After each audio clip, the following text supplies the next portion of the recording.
Hello dear student of class 10, this is your physics teacher and today we are going to start our new topic of the chapter 2 that is the light। और इस topic में आज हम लोग जो है refraction की बात करेंगे। पिछले लेक्चर में हम लोगों ने जो है रिफ्लेक्शन का कंप्लीट टॉपिक कवर कर लिया है जिसमें हम लोगों ने numerical, law of reflection, different image formation by convex and concave mirror, right, ये सब हम लोगों ने जो है पिछले वाले लेक्चर्स में कवर कर लिया है। So before watching this video just go the playlist and watch all the videos of the reflection. After that come on the next phenomena of the light that is known as the refraction. Dear students, पिछले lecture में हमने ये बात किया था कि जो reflection का प्रोसेस होता है वो एक ऐसे मीडियम में होता है जिसका एक सरफेस पॉलिश होता है, राइट, जिसमें एक सरफेस क्या होता है, पॉलिश होता है, जिसको आप लोग मिरर कहते हैं। और अगर वो मिरर जो है प्लेन फॉर्म में है तो उसे आप लोग प्लेन मिरर कहते हैं, और उसका सरफेस अगर कर्व फॉर्म में है तो उसे आप लोग क्या कहते हैं, मिरर कहते हैं, आई मीन स्फेरिकल मिरर कहते हैं। और स्फेरिकल मिरर में आप दो पढ़ते हैं, convex mirror and concave mirror. आज हम लोग जो है एक नया टॉपिक स्टार्ट करने जा रहे हैं, रिफ्रैक्शन, जिसमें हम लोग एक ट्रांसपेरेंट मीडियम की बात करेंगे। अभी तक हम लोग किसकी बात कर रहे थे, एक ऐसे मीडियम की बात कर रहे थे जहाँ से लाइट जाएगी, टकराएगी और टकरा करके वापस आ जाएगी, ठीक है। लेकिन अभी हम लोग जो है एक नया टॉपिक डिस्कस करेंगे जिसमें हम लोग ये बात करेंगे कि लाइट क्या करेगी, किसी एक ट्रांसपेरेंट मीडियम से होकर के गुजरेगी और उसको पेंट्रेट करते हुए एक मीडियम से दूसरे मीडियम में क्या करेगी, इंटर करेगी, ठीक है।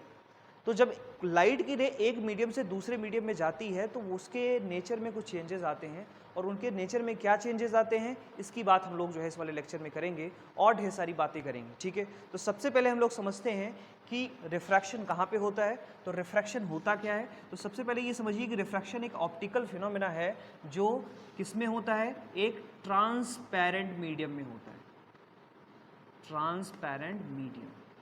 तो इसके लिए ज़रूरी है कि आपका मीडियम कैसा होना चाहिए, ट्रांसपेरेंट होना चाहिए। ट्रांसपेरेंट का मतलब क्या हुआ कि लाइट एक सरफेस से एंटर करे और दूसरे सरफेस से बाहर की तरफ निकल जाए। जैसे एयर क्या हो गया, एयर एक ट्रांसपेरेंट मीडियम है। ग्लास हो गया, ग्लास से लाइट इंटर कर सकती है और बाहर निकल सकती है, ग्लास भी एक ट्रांसपेरेंट मीडियम हो गया।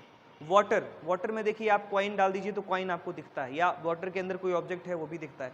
एक्वेरियम आपने देखा होगा, एक्वेरियम के अंदर फिशेस होती है तो फिश आपको दिखाई देती है, राइट। तो वहाँ पे हो क्या रहा है, वहाँ पे लाइट इंटर कर रही है वाटर में और उस फिश से टकरा करके वापस आ रही है। तो यहाँ पे रिफ्रैक्शन और रिफ्लेक्शन दोनों का प्रोसेस हो रहा है, ठीक है। आपने एक चीज़ देखा होगा कि जब भी किसी स्ट्रॉ को आप किसी एक ग्लास का आपके पास एक ग्लास जो है और उसमें जो है वाटर भरा हुआ है, उसमें आप स्ट्रॉ को डालते हैं तो आपको स्ट्रॉ जो है वो टेढ़ा दिखाई देता है।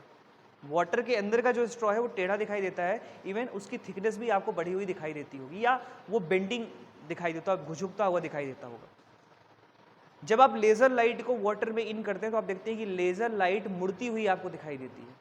तो ये जो फिनोमेना है इसी को हम लोग क्या कहते हैं, रिफ्रैक्शन कहते हैं। तो रिफ्रैक्शन का मतलब क्या होता है, when a ray of light coming from one medium and enters in the second medium, so it deviated from its actual path, वो अपने एक्चुअल पाथ से क्या हो जाती है, डेविएट हो जाती है, और इसी डेविएशन को ही हम लोग क्या कहते हैं, रिफ्रैक्शन कहते हैं। ओके, सो अगर मुझे एक लाइन में कहना हो कि रिफ्रैक्शन क्या होता है तो मैं कह सकता हूँ कि refraction is the bending of light from when a light passes through one medium to another medium, right. इसको इस तरह से समझिए कि आपके पास ये मैंने एक इंटरफेस बनाया, ये इंटरफेस है, इसके ऊपर जो ये होगा ये आपका फर्स्ट मीडियम है, this is the first medium let us, this is the air. क्या है ये, एयर है, ये पहला मीडियम जो है वो एयर है। दूसरा मीडियम जो है वो क्या है, ग्लास है, दिस इज द ग्लास, ठीक है। ये आपके पास ग्लास है, ये आप इसे वाटर ले सकते हैं, चलिए वाटर का एग्जांपल ले लेते हैं। तो हमारे पास दूसरा मीडियम जो है वो क्या है, वाटर है, ठीक है। पहला मीडियम हमारे पास एयर है, दूसरा मीडियम हमारे पास वाटर है। और एयर और वाटर को अलग करने वाली जो इंटरफेस होता है इसको हम कहते हैं interface. What we call that, interface, this is known as the interface, ठीक है। एक ऐसा प्लेन जो एयर और वाटर के सर्फेसेस को अलग कर रहा है, ऐसे सर्फेस को हम लोग क्या कहते हैं, इंटरफेस कहते हैं। What we call that, interface. तो आई होप ये समझ में आया होगा। अब कोई एक रे ऑफ लाइट है, क्योंकि रे को आपने क्या माना है, क्या पार्टिकल माना है, और पार्टिकल हमेशा सीधी रेखा में चलती है। तो आप देखिए एक रे ऑफ लाइट है जो इस सरफेस पे, इस इंटरफेस पे ऑब्लिकली गिरती है। ऑब्लिकली का मतलब इस सरफेस के साथ अगर एक नॉर्मल हम लोग ड्रॉ करें तो ये क्या करता है, इस सरफेस के साथ, इस नॉर्मल के साथ कुछ एंगल बनाते हुए गिरता है। मतलब ये नॉर्मल अगर इस सरफेस पे ड्रॉ कर दें तो ये थीटा एंगल मान लीजिए, ये आई एंगल बना रहा है, इसको आप एंगल ऑफ इंसिडेंट कह लीजिए, ठीक है। तो ये ऐसे आती। अब ये जब एक मीडियम से दूसरे मीडियम में आती है, वन मीडियम से दूसरे मीडियम में ट्रेवल करती है, तो इसको ऐसे सीधा चला जाना चाहिए था, देखिए इस तरह से, ठीक है, जो मैंने डॉटेड लाइन में दिखाया है। तो इस तरह से इसको सीधे जो है ऐसे डॉटेड लाइन में डॉटेड लाइन वाला पाथ फॉलो करना चाहिए था, क्योंकि हम जानते हैं कि जो पार्टिकल्स होते हैं वो हमेशा स्ट्रेट लाइन में चलते हैं, तो इसको भी स्ट्रेट निकल जाना चाहिए था, बट ऐसा नहीं होता है।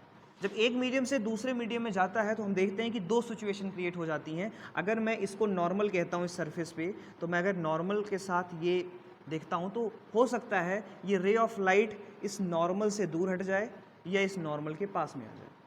अब ये नॉर्मल क्या है, इस इंटरफेस पे परपेंडिकुलर, जहाँ पे पॉइंट इंसिडेंट हो रहा है। देखो ये रे ऑफ लाइट है और ये इंटरफेस के इस पॉइंट पे गिर रही है, इसलिए इसे हम पॉइंट ऑफ इंसिडेंट कहेंगे। और इस पॉइंट ऑफ इंसिडेंट से एक एक्सिस आप कंसिडर कर लो। एक्सिस कैसी, इस सरफेस के परपेंडिकुलर या नॉर्मल कह सकते हैं। तो नॉर्मली हम नीचे से ऊपर की तरफ खींचते हैं, इसलिए इसको हम क्या कहते हैं, नॉर्मल कहते हैं। ठीक है, इसको एन मान लीजिए और दूसरे इंटरफेस में जो है उसको आप एन डैश मान लीजिए, क्योंकि जस्ट इसके नीचे ही दूसरा नॉर्मल होगा। ठीक है, तो जब रे ऑफ लाइट एक मीडियम से दूसरे मीडियम में आती है तो हम कुछ मीडियम्स में देखते हैं कि वो इस नॉर्मल से दूर हट जाती है, और कुछ मीडियम्स में हम लोग देखते हैं, जैसे वाटर लिया है तो वाटर एयर से वाटर में आ रही है तो हम देखेंगे कि ये जो एयर से वाटर में आएगा तो नॉर्मल की तरफ झुक जाएगा, लेकिन ये अपने एक्चुअल पाथ को फॉलो नहीं करेगा। बस समझ में आ रही है? मतलब यहाँ पे एंगल ऑफ आई और ये जो नॉर्मल के साथ ये बन रहा है एंगल ऑफ रिफ्रैक्शन इसे कहेंगे। यहाँ पे एंगल ऑफ आई को हम लोग कहेंगे इंसिडेंट एंगल, इंसिडेंट एंगल। ठीक है बेटा, और एंगल ऑफ आर को हम लोग क्या कहेंगे, what we call that, angle of r को हम लोग कहेंगे angle of refraction, angle of refraction, क्योंकि ये रिफ्रैक्टेड रे है। ये है आपकी incident ray, this is known as the incident ray, और ये क्या है आपकी बेटा रिफ्रैक्टेड रे, क्योंकि ये रिफ्रैक्ट हो गई है, ये बेंड हो गई है, रिफ्रैक्टेड रे। ठीक है, ये रिफ्रैक्टेड रे है और ये क्या है आपकी इंसिडेंट रे। तो हम देख रहे हैं कि जब लाइट एक मीडियम से दूसरे मीडियम में आ रही है तो वो अपने एक्चुअल पास से न जा करके या तो वो नॉर्मल से दूर हट जा रही है या नॉर्मल के पास में आ जा रही है। तो ये जो फिनोमेना हो रहा है, ये जो बेंडिंग ऑफ लाइट हो रहा है या deviation from the actual path हो रहा है, इसी को हम लोग क्या कहते हैं, रिफ्रैक्शन कहते हैं। तो एक लाइन में हम लोग नोट कर लेते हैं रिफ्रैक्शन की definition, that is the refraction is the optical phenomena that is when a ray of light, note कर लीजिए, when a ray of light या बीम ऑफ लाइट लिख सकते हैं, अगर बहुत सारी रेज हैं तो वो हो जाएंगी beam. When a ray of light passing through one medium to another, then it's deviated from its actual path,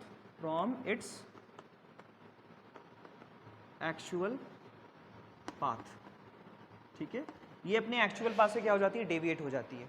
और इसी फिनोमेना को हम लोग क्या कहते हैं, इट इज कॉल्ड रिफ्रैक्शन। क्या कहते हैं बेटा, रिफ्रैक्शन कहते हैं। और यही ऐसा यहाँ पे ही नहीं, हर जगह पे आपको रिफ्रैक्शन देखने को मिलेगा, लेकिन कंडीशन क्या है, जो मीडियम होना चाहिए वो कैसा होना चाहिए, ट्रांसपेरेंट होना चाहिए। तो ट्रांसपेरेंट मीडियम में रिफ्रैक्शन का प्रोसेस होता है। अगर मैं इसमें फिगर बनाना चाहूँ तो मैं फिगर कुछ इस तरह से बना सकता हूँ। ये हमारा फर्स्ट मीडियम है, ये हमारा सेकेंड मीडियम है, ये इंसिडेंट रे है, this is known as the incident ray. ठीक है, ये है पॉइंट ऑफ इंसिडेंट, और इस पॉइंट ऑफ इंसिडेंट से, अच्छा ये इसको कहते हैं इंटरफेस। क्या कहते हैं बेटा, इंटरफेस। पहले इसको समझ लो, इसे हम कहते हैं इंटरफेस। जो दोनों मीडियम्स का एक ऐसा प्लेन जो इन दोनों मीडियम्स को अलग कर रहा है, इसे हम लोग क्या कहते हैं, इंटरफेस कहते हैं।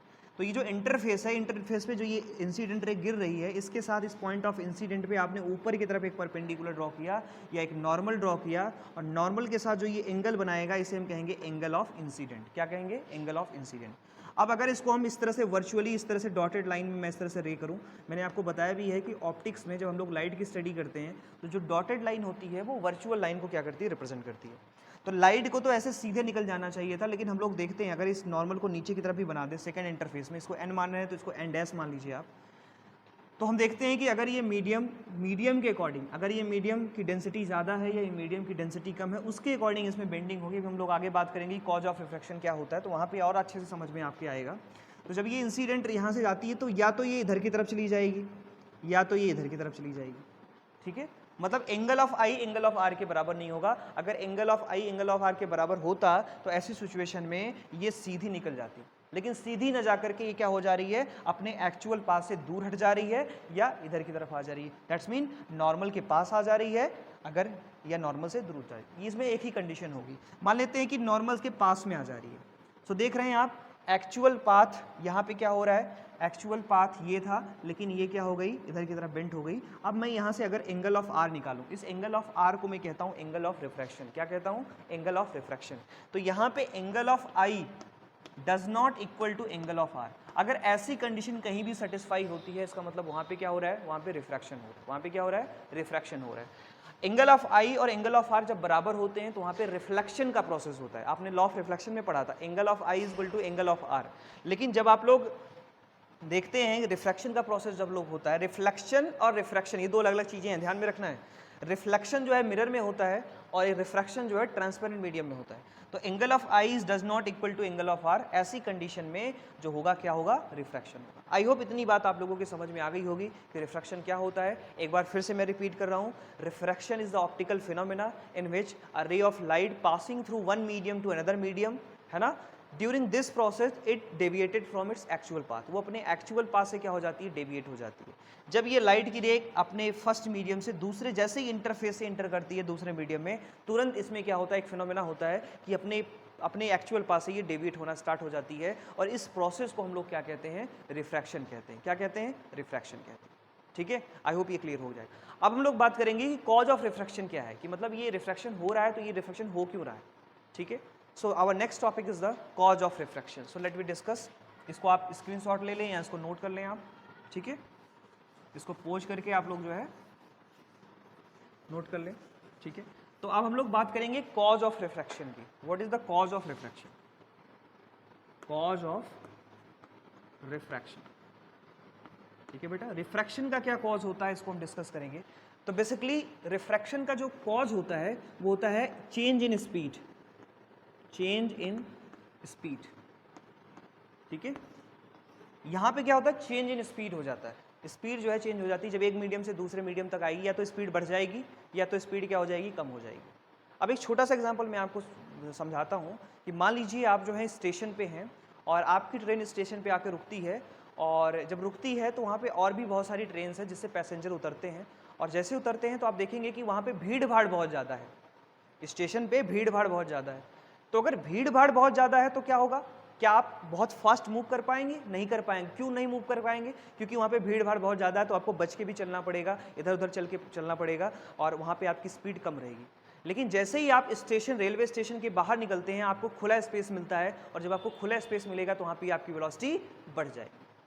ठीक है, ये छोटी सी एनालॉजी हमें ये समझाती है कि लाइट की रे जब किसी एक ऐसे मीडियम से होकर के पास हो रही है जिसकी डेंसिटी ज़्यादा है, जिसकी डेंसिटी ज़्यादा है, जहाँ पे मॉलिक्यूल्स ज़्यादा है, जहाँ के मॉलिक्यूल्स ज़्यादा डेंस है, वहाँ पर लाइट की स्पीड क्या हो जाएगी, कम हो जाएगी। नॉर्मली अगर इस तरह से समझे, हालांकि इसका मतलब कुछ और होता है, अभी मैं आगे बताऊंगा, लेकिन अगर नॉर्मली एक एनालॉजी के थ्रू पे इसको समझने का प्रयास करें तो हम ये कह सकते हैं कि जहाँ पे पार्टिकल की क्राउडिंग ज़्यादा होगी, जिसकी डेंसिटी ज़्यादा होगी, ऐसे मॉलिक्यूल्स, ऐसे मटेरियल्स जिनकी डेंसिटी ज़्यादा है, वहाँ पे लाइट की स्पीड क्या हो जाएगी, कम हो जाएगी। और जहाँ पर मॉलिक्यूल्स दूर दूर हैं वहाँ पे क्या हो जाएगा, वहाँ पे स्पीड क्या हो जाएगी, वहाँ पे स्पीड आपकी बढ़ जाएगी, है ना। जैसे आप स्टेशन के बाहर निकलेंगे तो वहाँ मॉलिक्यूल्स दूर दूर है, वहाँ के लोग दूर दूर है, वहाँ स्पेस है, तो आप बहुत फास्ट वहाँ पे मूव करोगे। इसी चीज़ को अगर हम एयर और जो है वाटर के लिए अप्लाई करें तो एयर के पार्टिकल दूर दूर होते हैं और वाटर के पार्टिकल बहुत पास पास में होते हैं। तो ऑब्वियस सी बात है कि एयर में लाइट की स्पीड ज़्यादा होगी, और जैसे ही वो क्या होगी, जैसे ही वो क्या करेगी, आपकी वाटर में एंटर करेगी, उसकी स्पीड क्या हो जाएगी, कम हो जाएगी। और स्पीड अगर कम हो गई तो वो क्या करेगी, नॉर्मल की तरफ बेंड हो जाएगी, और अगर स्पीड जो है स्पीड ज़्यादा हुई तो वो नॉर्मल से दूर हटेगी। आई होप मेरी बात आप समझ गए होंगे कि कॉज ऑफ द रिफ्लेक्शन क्या होता है। Cause of the reflection is the change in velocity when a ray of light coming one medium to another medium and enters in the another medium, it get change its speed due to the medium. अब ये nature of the medium पे depend करता है कि इसका जो है इसका स्पीड बढ़ेगा या कम होगा। अगर स्पीड बढ़ेगा तो वो नॉर्मल से दूर जाएगा, और अगर स्पीड कम होगा तो वो नॉर्मल की तरफ जाएगा। आई होप इतनी बात आपको क्लियर हो गई होगी। अब इसको फिजिक्स में हम लोग क्या कहते हैं, तो ये जो चेंज इन स्पीड है ये मीडियम पे डिपेंड करता है। तो पहली बात तो मीडियम होता क्या है, इसको हम लोग समझ लें। मीडियम क्या होता है, a transparent substance in which light travels is known as the medium. ठीक है, तो हम लोग थोड़ी मीडियम की बात कर लेते हैं, क्योंकि हम लोग बात कर रहे हैं चेंज इन स्पीड। तो चेंज इन स्पीड क्यों हो रहा है? Due to nature of medium, nature of medium. इसलिए हमें मीडियम को बहुत अच्छे से डिस्कस करना होगा, जिसमें हम दो तरह के मीडियम की डिस्कशन करेंगे, जिसमें हम लोग रेयरर मीडियम और डेंसर मीडियम की बात करेंगे। अगर इतनी बात आपके समझ में आ गई तो आपको ये समझ में आ जाएगी कि लाइट जो है वो बेंड क्यों हो रही है, वो नॉर्मल से दूर क्यों जा रही है, नॉर्मल की तरफ क्यों आ रही है। अगर आपके मीडियम के बारे में आपको समझ में आ गया तो ये चीज़ें क्लियर हो जाएंगी। तो चलिए हम लोग बात करते हैं कॉज ऑफ रिफ्रैक्शन में, जिसमें हमने बात की कि चेंज इन स्पीड की वजह से ऐसा हो रहा है, और चेंज इन स्पीड क्यों हो रहा है, इसके पीछे क्या कॉज है। तो इसके पीछे कॉज है नेचर ऑफ द मीडियम, कि जो मीडियम है ये उसका नेचर है कि वो लाइट की स्पीड को कम या ज़्यादा कर दे रही है।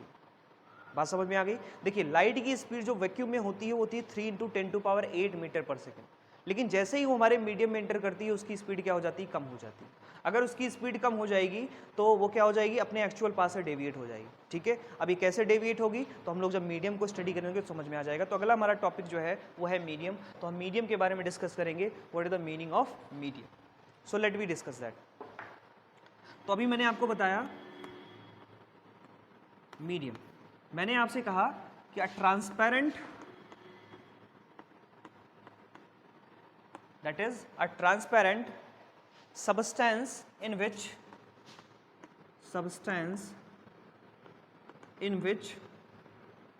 light is passes, in which light ray is passing या passes, right? light ray is passes या लिख सकते हैं travels, is known as medium. क्या कहते हैं बेटा इसको? हम मीडियम कहते हैं। मतलब एक ऐसा ट्रांसपेरेंट मीडियम जिसमें लाइट क्या कर सके? ट्रेवल कर सके। ऐसे ट्रांसपेरेंट मीडियम को हम लोग क्या कहते हैं? ऐसे ट्रांसपेरेंट सब्सटेंस को हम लोग क्या कहते हैं? मीडियम कहते हैं। जैसे एग्जांपल में ले लें, एयर हो गया, वाटर हो गया, ग्लास हो गया, है ना, ये सभी क्या है? ट्रांसपेरेंट मीडियम है, जिसमें आसानी से आपका जो लाइट रे है वो आसानी से पास आउट हो सकता है। ठीक है, इसलिए इसको क्या कहेंगे? मीडियम कहेंगे। अब मीडियम को जो है दो कैटेगरी में डिवाइड किया गया है। पहली कैटेगरी है आपकी रेयर मीडियम। क्या कैटेगरी है? Rare medium. और दूसरी कैटेगरी आपकी है that is the denser medium, denser medium. ठीक है, rare medium and denser medium. लेकिन बेटा यहाँ पे डेंसर और रेयर का मतलब आप डेंसिटी से नहीं लगाएंगे, क्योंकि यहाँ पे इसकी मीनिंग बिल्कुल से अलग होती है। ठीक है, आप डेंसर मीडियम को कह सकते हैं कि जहाँ पे पार्टिकल बहुत पास में उसे हम डेंसर कहेंगे, और जहाँ पे पार्टिकल बहुत दूर हैं वहाँ पे उसको हम रेयर कहेंगे। लेकिन ऑप्टिक्स में ऐसा नहीं होता है। मैकेनिक्स में तो हम इसको मान सकते हैं कि भाई जब पार्टिकल बहुत पास में है तो उसे हम डेंसर कहेंगे, डेंसिटी ज़्यादा है तो डेंसर हो गया, और डेंसिटी कम है तो क्या होगा? रेयर हो जाएगा। बात समझ में आ रही है? ऑप्टिक्स में इसका मतलब बिल्कुल से अलग होता है। हम रेयर मीडियम ऐसे मीडियम्स को कहेंगे जहाँ पे लाइट की स्पीड बढ़ जाती है ना, जहाँ पे लाइट की स्पीड इंक्रीज हो जाती है, ऐसे मीडियम को हम लोग क्या कहते हैं? रेयर मीडियम कहते हैं। जैसे अगर वाटर और एयर का एग्जांपल लें तो वाटर से अगर लाइट की रे एयर में आ रही है तो वाटर से एयर में आने पर लाइट की स्पीड बढ़ जाती है, इसलिए एयर कैसा मीडियम है? रेयर मीडियम है। और अगर एयर से वाटर में जा रही है लाइट तो वाटर में जाने पर स्पीड जो होगी वो कम हो जाएगी लाइट की, इसलिए हम वाटर को क्या कहेंगे? डेंसर मीडियम कहेंगे। ठीक है, तो सिंपल सा आपको याद रखना है कि एक ऐसा मीडियम रेयर मीडियम तब कहलाएगा जब उसमें लाइट एंटर कर रही है और उसकी स्पीड क्या हो जा रही है? इनिशियल वेलोसिटी के कंपैरिजन में बढ़ जा रही है, राइट? मतलब इनिशियल उसका जो स्पीड था उसके कंपैरिजन में जब वो दूसरे मीडियम में आ रही है तो अगर उसकी स्पीड बढ़ जा रही है तो ऐसे मीडियम को हम लोग क्या कहेंगे? रेयर मीडियम कहेंगे। और अगर स्पीड कम हो जा रही है तो उसे हम लोग क्या कहेंगे? डेंसर मीडियम कहेंगे। क्या कहेंगे? Denser medium. तो ये बिल्कुल से किससे जुड़ा हुआ है? स्पीड से जुड़ा हुआ है। इसको आप डेंसिटी से ना जोड़ें। ठीक है, ऐसे कुछ अपवाद हैं, इसके कुछ एक्सेप्शंस हैं जो आप देखेंगे कि डेंसिटी तो ज़्यादा है लेकिन वहाँ पे स्पीड कम हो जाती है।